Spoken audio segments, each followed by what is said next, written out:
Well, greetings all, welcome back to the channel. Today we are going to be having a look at a fountain pen which I think is arguably one of the most beautiful fountain pens which has ever been created. A bold claim, and it's certainly one which goes toe to toe with the likes of Nakaya, and that is this pen in question here.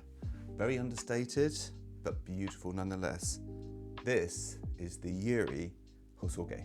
So, without further ado, let's roll the titles and have a closer look.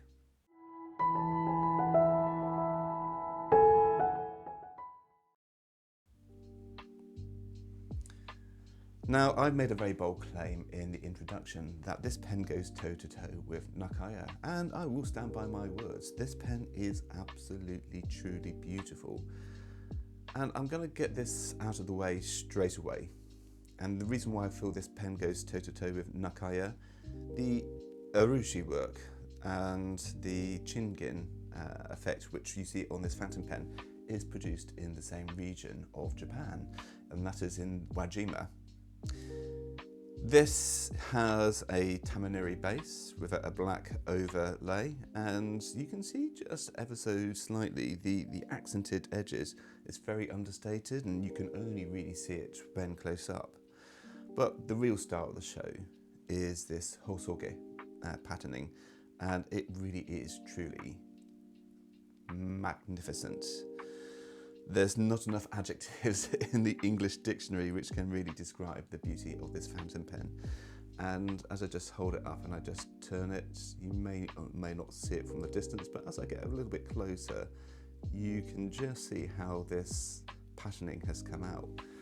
So we're just going to talk a little bit about the historical context of Hosoge, and the context starts actually in India.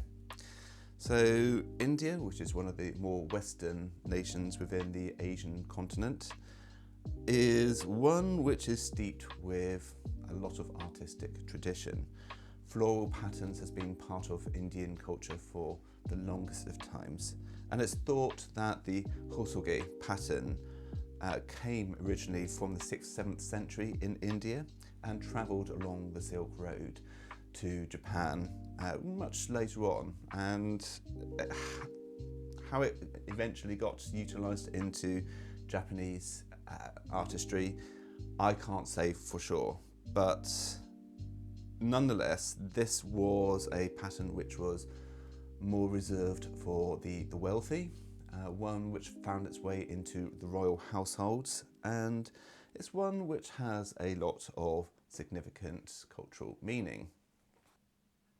Well, Hosoge, it translates to precious flower form, not necessarily in that order, but it is very, very symbolic, and it has a lot of cultural meaning. It's not a particular flower, it's made up of lots of flowers, from peonies and chrysanthemums, and it's sort of blended together into what we see on this fountain pen barrel and cap.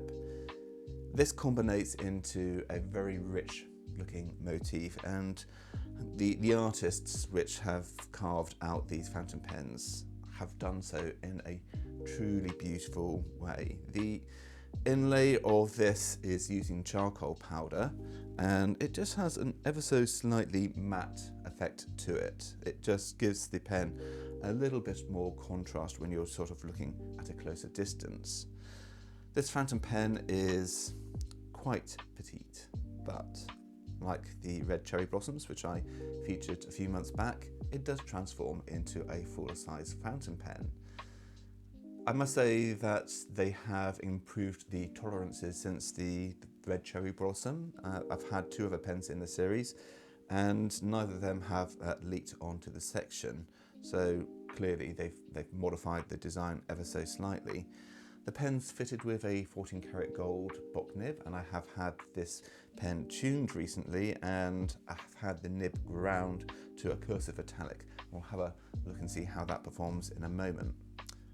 Pen is operated by a very simple but effective short cartridge. You could potentially eyedrop it and put a little rubber O-ring on it, the pen body is made out of ebonite, so that is something which you could consider.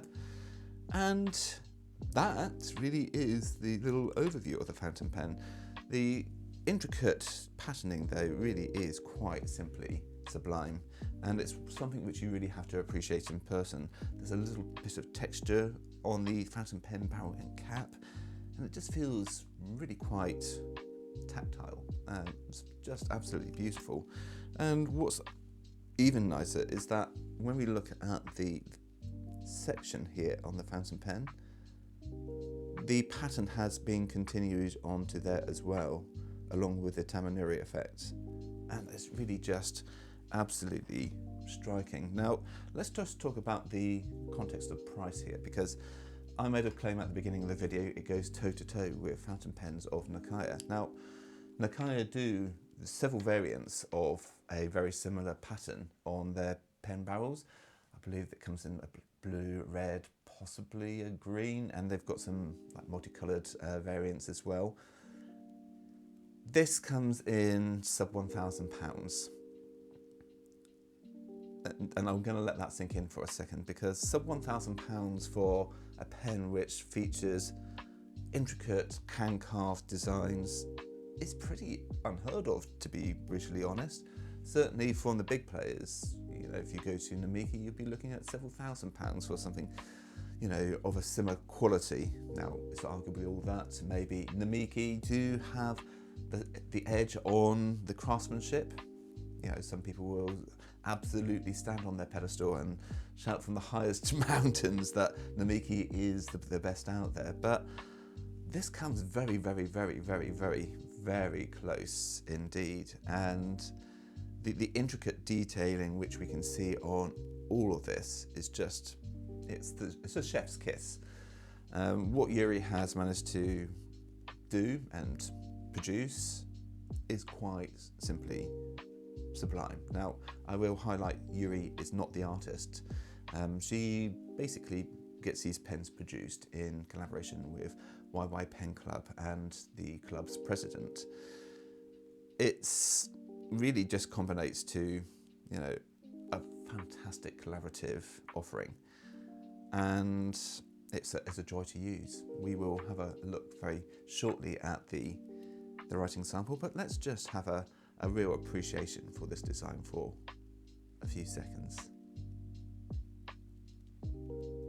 Absolutely beautiful. Now, if you were to buy this fountain pen from Nakaya, or one which is very similar, I believe it comes on the Piccolo, which isn't actually too much bigger than this fountain pen. In fact, I have got one here somewhere. Let me have a look. Yes, here we go. It's bigger, but it's not that much bigger. And certainly you can't post the Nakaya. Whereas with the one from Yurie, you can, and that is how much more transformative the pen is. We are looking at a pen which is quite considerably much larger than the Nakaya when you actually post it. And thanks to the engineering of Eboya, if you missed my red cherry fountain pen video, it has been designed to be allowed to post, which is absolutely fantastic. So the Nakaya is a very beautiful fountain pen, and they have a superb range of pens. The lacquering is absolutely top-notch quality. But I'd argue that what we're now seeing from Yurie, coming in at a fraction of the price, is something which is more affordable and equally as beautiful. How she's managed to do this, I do not quite know. Maybe Nakaya's got bigger overheads, which they have to cover. But, it is what it is. So let's have a look and see how this pen writes.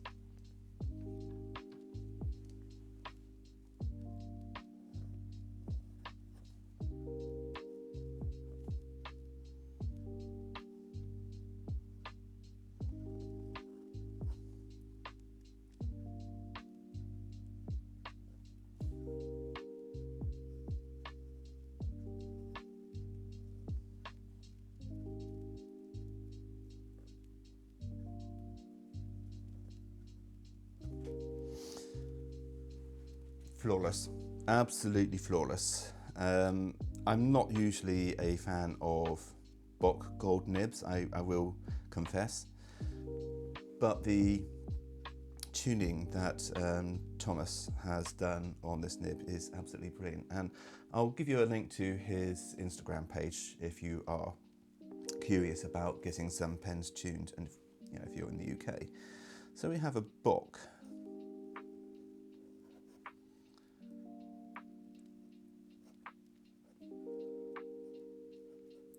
K nib,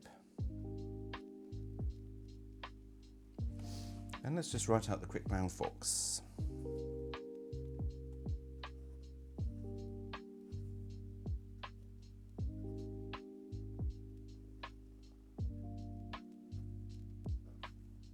And as you can see, we're getting some nice little subtle line variation with this cursive italic. Now, I must profess, my handwriting's not the best in the world, but it is a beautiful, expressive nib nonetheless. Thanks to that beautiful cursive italic grind.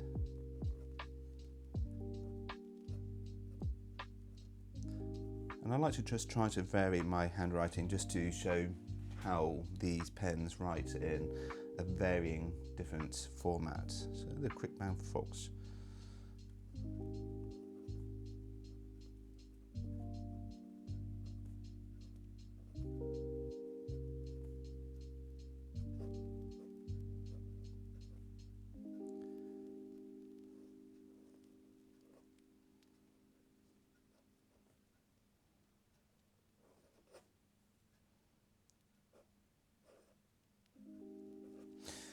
Beautiful, absolutely beautiful. The pen keeps up fine. The grind is absolutely perfect, but I will state, and I will always state, that I could achieve this quite easily with a steel nib. Unless I was putting any significant amount of pressure down on the pen, you're not really going to notice any difference between writing with this and a steel nib variants from the same company. But let's just see what the line variation is like. It's good. Requires really about the same amount of pressure as I applied from my Gravitas, which I reviewed a few weeks ago. Would it go on the reverse? Now this is a grind, so I'm not guaranteeing anything.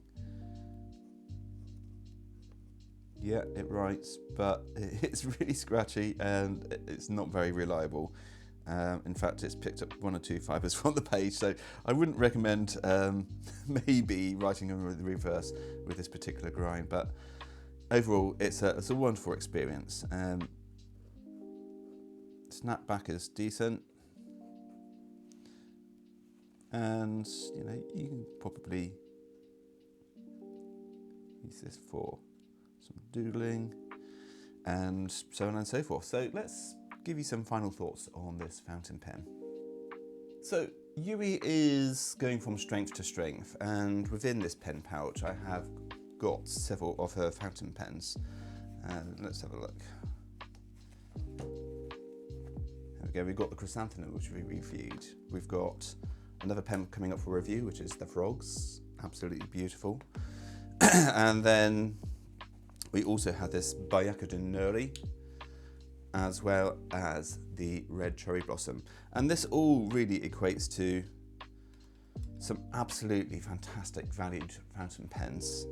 This retailed for around about the £800 region. Now, of course, you have to take into consideration the import tax, and that brings it up to about the £1,000 mark. But it is certainly, a pen which provides a lot of value, and a pen which shows a timeless design which has been around for centuries and centuries and centuries.